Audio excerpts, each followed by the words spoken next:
We will bring the meeting to order. Will you all stand to sing, pray, and pledge?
Gracious God, we thank you, Lord, for the food before us, friends around us, and we thank you for the opportunities to serve in the community that we live in.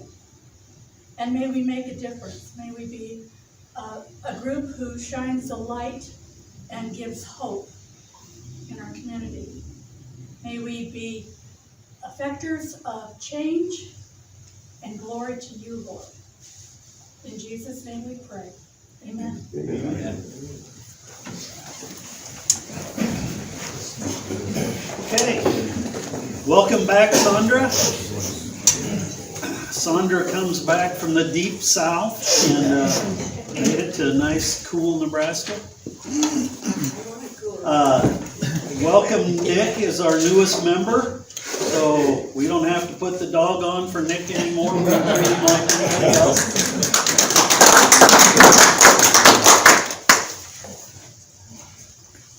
According to Verla, our graduation cards to the Key Club went over very well. So for you that don't know, we gave them a graduation card and $10 chamber bucks. So it was a good idea, I believe. Is there anything else for the cause?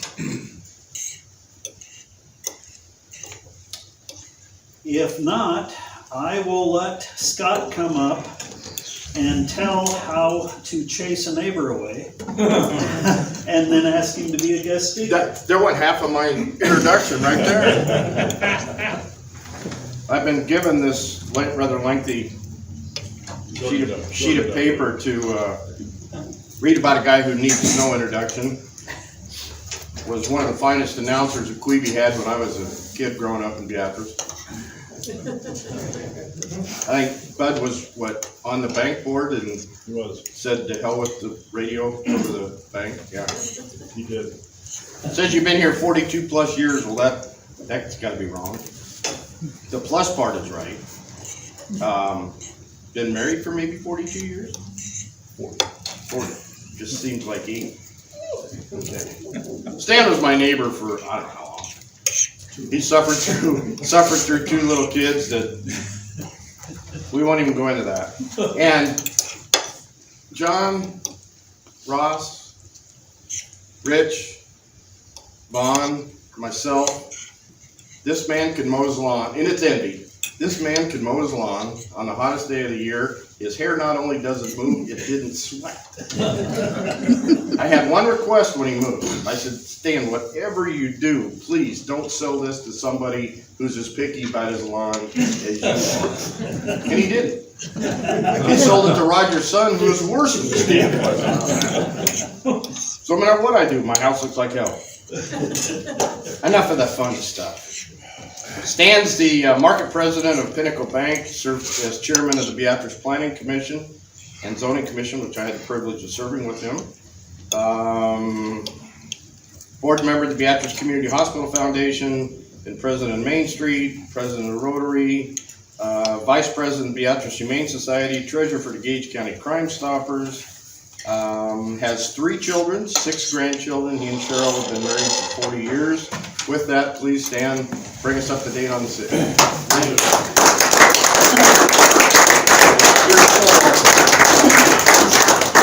Thank you very much, Scott. It's certainly a pleasure for me to be here and tell you about some of my favorite subjects about the city and some of my not so favorite subjects about the city. But before I do that, I want to congratulate the Kiwanis Club on their 100th anniversary.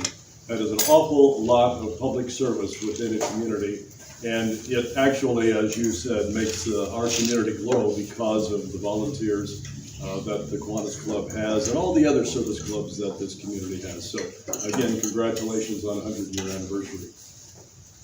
Talking about some of my favorite or not so favorite subjects, I'm going to start out with garbage. As you know, that the city took over the garbage detail about a month ago. We're about a month into it, and there has been some welcome changes that has occurred. We've kind of got over the learning curve just a little bit, but there's still a lot more to do.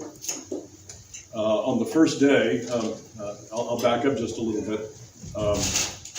Carrie McGrury, who was our Victims Assistance Coordinator for 20 years, who had a really, really tough job, decided by taking over the bookkeeping and billing for the garbage service would be maybe just a little easier. Well, she found out the first day when she received 1,200 calls, and then about 1,200 calls later, because she couldn't get them all returned, that it's not as easy as she thought it was going to be. But that has slowed down tremendously. Some people from our Board of Public Works, Dale, stepped in and helped her out and answered some of the calls and emails, and so it has gone quite a bit smoother. We had 5 bids for the garbage contract. All of them were bidding the same thing. All of them were bidding the side dump trucks. All of them were bidding the 90-gallon containers. So there isn't anything that we're doing that wasn't in the bid prospects to begin with. We did decide to buy the assets of sanitary garbage, which included the recycling center, and which included all of their dumpsters and any other assets that they had. City Sanitary chose not to bid on the contract. They'd been here since 1976 and decided after Mom and Dad passed away, Jake and Emma Von Bush, that it was something that was just a little more than they could handle. So we put it out for bids, and we looked at it. We looked at a pro forma on the cost that we could save people, the fact that we have our own landfill, so we kind of control our own destiny, and we decided it was going to be feasible for us to do it once we looked at the monetary numbers as they came in. We could do a bond issue, which we did for $2.3 million. The all-in cost of that was about 0.99%, so you can't beat the interest rate. And we're going to pay that back in about 15 years or sooner. We have a couple of other bonds that are rolling off. So that is, I think, all working in our favor, and we can still continue to keep garbage rates low for our community. Fire station is coming along nicely, and it's a lot taller than I ever thought it was going to be. Once they put the steel on and the flat roof, I thought that was it, but then they put another roof on top of it. So it is a structure that I think the community can be really, really proud of. And thanks to the voters of Beatrice for voting in the sales tax to pay for this. This is long overdue. It's something that the rural fire department and the city fire department can utilize and utilize to its fullest. We're also going to have a backup 911 center there, backup to what we have at our local police station. A couple of years ago, lightning struck the police station and took out our 911 system. And so we felt it necessary that we have some redundancy and that we have another 911, or the capabilities for another backup to the 911 system. Speaking of that, we do the 911 calls for the city of Crete. We are looking at expanding that to other communities.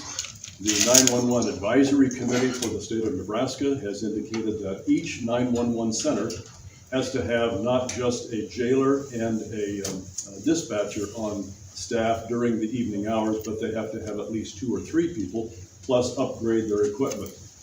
Upgrades to our equipment was about $1.5 million.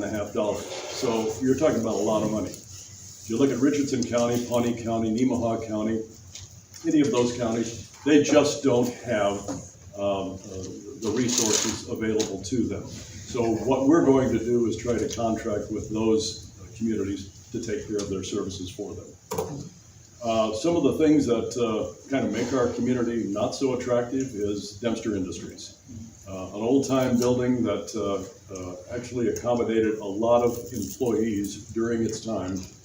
We've got some real issues with that building. Most of them are environmental. We don't own the building. A guy by the name of Wallace Davis, who is in the wind, we have no idea where he is, owns the building. And the issues that we're faced with is that the properties, and it's a big footprint, so there's a lot of parcels there. These parcels are coming up for tax sales, and we're buying them as fast as we can just because we don't want anybody else to get in there. And then we own part of it and somebody else owns part of it. The large part of the building today is up for tax sale, and we're in line to buy it. However, we had some really tough issues happen because of vandalism. There was a couple of large transformers that were in the building. The city doesn't own them. They weren't city-owned property, but they're electric transformers that were filled with an oil that contains PCP, which is a hazardous material that can cause cancer. Today, PCP in our transformers that we have hanging on poles is about 45 parts per billion. I beg your pardon, 45 parts per million. These are 55,000 parts per billion, or million. So it is a substance that is hazardous. We had vandals go in there. They had them on the top floor. They needed to break them apart. They dumped them off the stairwell so they would hit the concrete below and broke apart. So that oil is everywhere. And what they were using, what they were trying to do is remove the copper from those containers. Now the problem is, these folks probably aren't in very good health today if they're walking around in this stuff and utilizing or having this on their person. So whatever happens to them, but by the same token, it has created another set of circumstances that we have to clean up. And we have to incinerate all of the containers that this oil was in. We have to incinerate the concrete. Now, you're not going to incinerate the concrete, but what you'll do is burn the oil out of that concrete, and that'll cost about $20,000. The Environmental Protection Agency is working with us. We still want to own the property so that we can demolish the property, but we want to be indemnified of any liability going forward of what is there on the property. Can I ask a question about that? You may. When they get all done with that, how much of that property is in the floodplain that could never be? Very little. Very little. Only the very little. south portion of it. It was called the slag pit in its day, in the floodplain, and we actually own that now. We own the southwest portion of the property, and we own the northwest portion of the property. There are no buildings there, but you have to understand that these pieces of property are parceled out, and you buy whatever parcel comes up for tax sale. Whomever the investor was that purchased the back taxes years ago, I've never driven down here to take a look at the property because it is something that they probably wouldn't have spent good money on. Okay, does that answer your question? How bad is the soil cleanup that would have to be done? Not too bad. It's laced with arsenic, which isn't unusual in Gage County. There's a lot of arsenic in farm ground. And so what is a little concerning is there's still containers with liquid in it that we have no idea what it is. So that would have to be disposed of somehow in an incinerator or something like that. Okay? So that is the bad. Storecraft property is a little better news. Guy by the name of Monty Freilich, a Lincoln developer, came in and he purchased that property and tore the building down at his own expense and was kind of waiting for development to occur. I know that our economic development group is working diligently trying to enhance business and industry here. On the south side of the street from the Storecraft property, which was the offices of Storecraft, is an apartment complex that's, the dirt work is going on right now. And it's either going to be, and I've heard two different numbers, either 47 or 74 unit high-rise. And that is being done. I think the financing is in place for all of that. So you're going to see that happen in the next probably 2 years. Okay. Downtown buildings are another issue that we have. I think it's 413 Court Street. It's the old Barber building, the oldest building in Beatrice, is in very bad disrepair. And unfortunately, there's two buildings adjoining it. And we actually did an analysis of what it's going to cost to fix up the building, and just to make it cold storage was $350,000. I mean, that's taking everything out of it, not putting anything back into it. No heating, no air conditioning. That cost us about $350,000 to preserve that building, or we tear it down, because the third floor is in the basement. That's how much water damage has occurred. The issue is you can't stop transfer of property from one individual to another. You can't do the investigative processes to say whether or not this guy's going to invest money into that property. Is he going to keep that property in substantial upgrades? So what we're finding is these folks are looking at these properties and says, I don't have any money to do this. And I'm kind of judgment proof because I don't have any money to do this. Is that right, Mr. Harris? Yeah. And when they're judgment proof, then the liability falls upon the city. So the building's condemned today.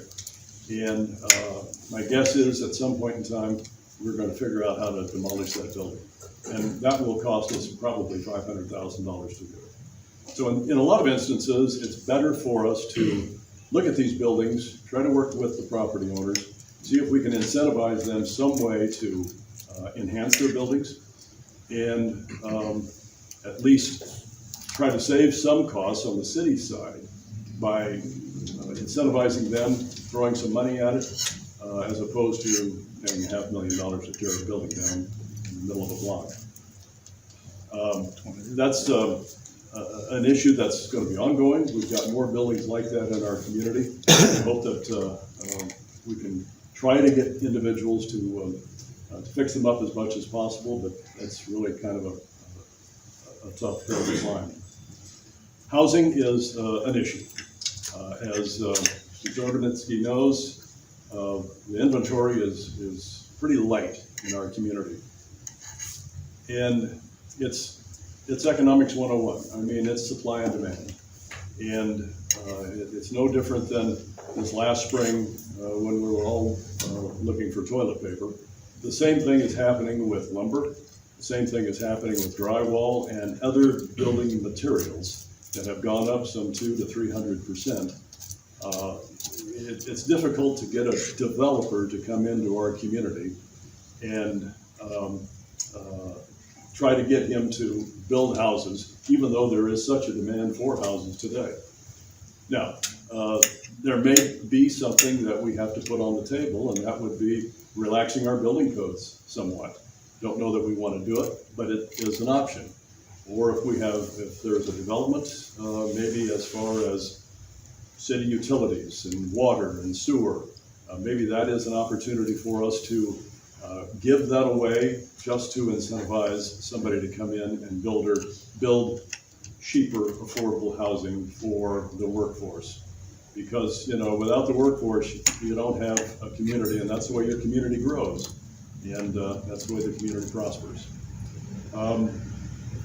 We are applying for, how's my time? Forgot mine. Perfect. I'll address this and then I'll open it up for questions. We are purchasing and utilizing a state revolving loan fund to purchase 160 acres of ground that will be a future well field for water services for the city. We have quite a few wells along railroad right-of-way. They are wells that are in very high nitrates. Most of that water is pumped to coke nitrogen, and they use it for cooling purposes. They don't use it for any other purposes than that. But at some point in time, we feel that the railroad is going to jerk those easements from us, and we may have to abandon those wells. The property that we purchased is 160 acres. We gave $1.3 million for it. The well, we have been told, is a 2,500 gallon a minute well, which is a real good water well. We're also going to put in some additional generators, so we have backup generators. And that gives us some redundancy if we have other generators that falter. We feel that we have as good a water here in Beatrice, Nebraska as anywhere in the state of Nebraska. And for that matter, I think we could compare ourselves to anywhere in the United States. Steve's last name? Kelly. Steve Kelly is probably a premier water superintendent who lives it and knows it. And I think he is someone who deserves everybody's congratulation for keeping the waters in our community really safe. With that, I'll open it up to any questions that anybody might have. Scott? You mentioned the housing. Some time ago, we had something with the prisoners that they built a home or something like that, northeast part of town. How did we ever come out on that, and is something like that feasible again? It would be if the program was still functioning.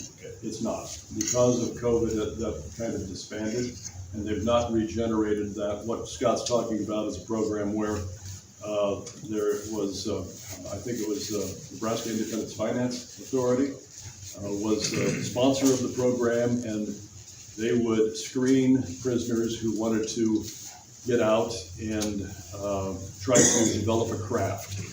And once they went through this process and maybe built 2 or 3 homes, they received a certificate. So once they did get out of prison, then they could qualify for employment. At least that was the intent. And they built a house not too far from where you live, Larry. Yeah, And on the lot, yeah, just a couple houses. right. Some died people. And that was really kind of a neat deal. How did we come out on it? It cost us money, without a doubt. We sold it at a loss, but by the same token, it's on the tax rolls on a piece of property that wasn't before. So. Mr. Hubendick. With dumpsters, do you have an approximate cost what that's gonna be to demolish?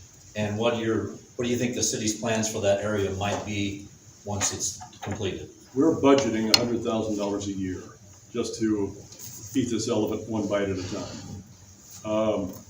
We're hoping to get through in the Environmental Protection Agency a brownfield grant that not only would throw money at this, but would also indemnify us once we had that grant of any other liability. What we use it for is a great question, because housing or occupancy is not a viable item. I always thought it would be a nice place to have the fire station, but you can't have living quarters there because of the high arsenic level that is there. Cleaning it up isn't going to take that much. We had Department of Environmental Energy come down and do a first phase and second phase, and in both instances, everything was pretty clean, with the exception now the vandals created another issue for us. So you said $100,000 a year, but I'm thinking you had, for the Barber building, $500,000 to demolish. What, 3 million, 4 million for the dumpster property? I would think that main part of the building is going to be right at $1.5 million. That big one on that, okay. Yeah. And there's other issues there. You need to get a company in here that has really good liability insurance, because it's right on busy Highway 77. And so you'd have to close off a portion of Highway 77 or reroute traffic, which would be a nightmare. I think, Rich, it is something that is going to take, we're not going to do this overnight. Right. That's one thing that bothers me. You can't get anything done very quick. No. You got to go through all the crap. Well, and you Don't do, hold back, what do you really think? but for the most part, Sure. I think it's something that it's gonna probably take at least 5 to 10 years to get rid of. And to use it, who knows? We could use it for a park. That is always an option. Any comments about our electrical supplier change? I think it's for the positive. The reason I say that is because of the economics that are involved with it. We did not want to, and there were other communities that followed our suit, did not want to commit to another 25-year contract. That's like buying a home. You know, you put it on a 25-year mortgage. Didn't want to do that with the fact that you're going to have an accelerator clause every year. And we didn't like that idea either. So we locked in last year's price for 10 years with this new company. And we're estimated that we're gonna save anywhere on the low side at $200,000 a year, way up to almost $1 million a year. So we will be completely divested of Nebraska Public Power on January 1st, 2022. That answer your question? Good. Any other? Yes, sir. Couple of things, the banisters on West Court Bridge, the south side's there, there's still an extension on the west side of the south side, is that just not completed? The other question is, the last couple of weeks, I seen State Patrol has got vehicles pulled over in Beatrice. What's the obligation of State Patrol, what's the obligation of Beatrice Police Department? We have no control over the State Patrol. I mean, that's the short answer. Truck traffic that goes east and west on 136 seems to be a target to pull truckers over. And I've heard that comment, I've heard those, or received those calls numerous times. And we have no authority over the State Patrol. We have a truck route. If the truckers use the truck route, then they're fine. But if they go down through downtown and not using the truck route, that's an issue. Highway 77 is not an issue. So you tell me what the reasoning is. What was your first question? The banister over here on the. Yeah, the extension will be. I don't know that we actually ordered that extension or if it's just going to be painted to kind of look like the rest of it. But the south side, I think, is completed. They're working on the north side right now. Yeah, it looks great. It looks a lot better. The south side is going to be done this next year. We'll budget that for this next year. How about 77th Bridge? That's That's what you mean by the south one? See, he Be was like specific. that. He was like that when I was his neighbor. He wouldn't listen to him. No wonder you moved. It took a long time. Slow learner. And it's gonna be replaced. Yeah, we just, we only budget so much on an annual basis. Why is that our responsibility? Anything that is attached to the bridge is the city's responsibility, as is the 2 lanes, either the inside lanes or the outside lanes, depending upon who you talk to, is our responsibility. Which ones are bad? Is that how they Which decide? ones are bad or which ones need to be, the snow plow. Yeah. Yes, sir. Is your city guard company, I know they're going to a few outlying towns. Are they gonna do any pickups, like on acreages or anything like that? Yes, and we are already. Do you have anything in specific, like yours? Well, we have Waste Connection picking. Okay, Yeah. okay, sure, But they would do the same thing. yes. I'd like to keep the money in the immediate community instead of sending it to Texas. We'd like to have you keep it here.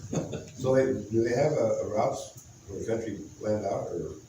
They do. Now, what I would do if I were you, Ross, is get a hold of Carrie McCreary, just call the city offices, and I think her number it's 4.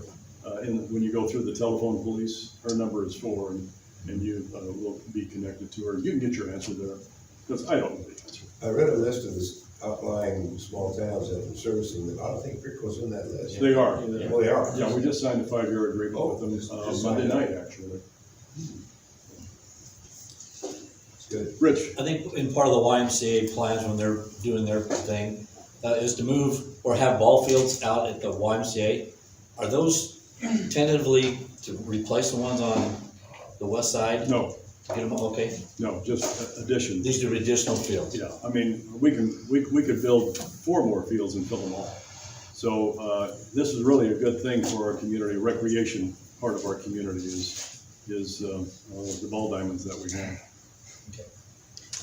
Will you continue having the compost pile? Yes, Okay. yeah. And on the recycling side, as you know, recyclables are picked up now, as the same day as your garbage is picked up. We closed the recycling center, and I think I needed to address that. We closed the recycling center just because of economics. I mean, we can bale a ton of cardboard, we have to haul it to Lincoln, and we get $100 for it. We can take a ton of recyclables, haul them to Lincoln, and lose $100, plus pay 3 employees to separate them. So it just didn't make economic sense for us to keep that recycling center open. We have the recycling trailers. We hope to get more of those. And I hope to get rid of the big roll-off that we have by Dempster's that has the big old cardboard sign that says cardboard only. It just doesn't look very good. Anything else? What, on the trash cans, like rentals, we have like duplexes and stuff, and we have little old ladies that live in part of them, you know? Uh-huh. And they have like one bag of trash that's Walmart size. And they have to put it in their garbage can, and then they come up to the door and they pick it up out of their garbage can, and then they throw it in the truck. Why couldn't they just put it in their neighbors? They could. They could. Better talk to your neighbor first. Well, the neighbors already offered it to her. She said, well, I don't think the city lets me. Oh, yeah, that's not a problem. And can we get rid of the cans? Can we turn them back in then? No. Okay. Call Carrie. Yeah. I'll call Gary. Oh, yes, sir. So once the fire department moves out of the city auditorium, what's going in where their trucks are currently? Boy, we've got people in line wanting it. The Humane Society would like to have the offices for a spay-neuter clinic, bringing the technicians from K-State University up here to do it.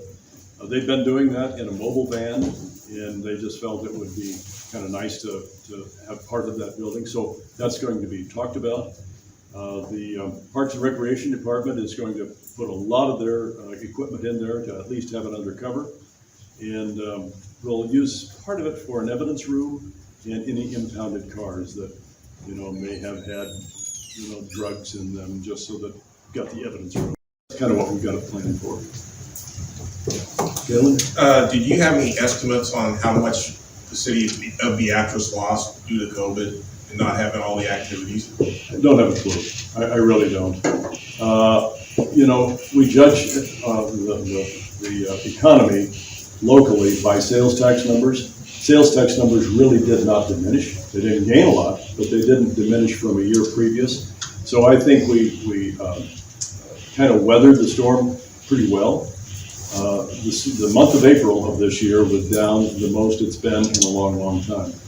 But we feel that the month of March, we recovered that in April. And so if you use that as a guide or the gauge, I think we weathered the storm pretty well. I don't know what to do with my recyclables. Would you say it's closed, and what do we do with it? You can give them the Scott Guinness bowl.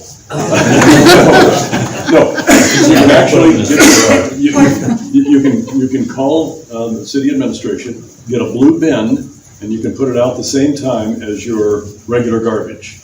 And the bin doesn't But cost otherwise, you. I just throw it in my garbage can. Huh? Otherwise, you could do it that way too. But if you want to recycle, you can call down there, get a free blue bin, and they will provide it to you at no You said it's charge. more costly to recycle than it is to.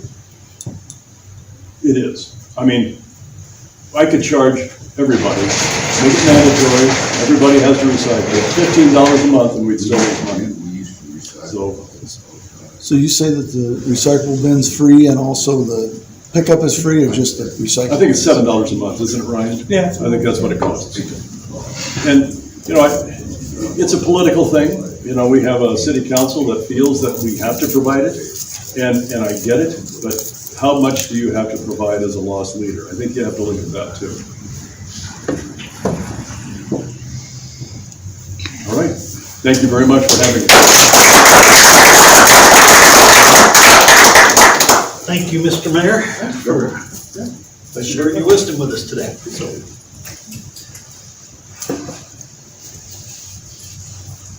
Okay, anything else? Next week is Humane Society, correct? Anything else for the cause? If not, meeting's adjourned. Good to see you there. Program for plastics. You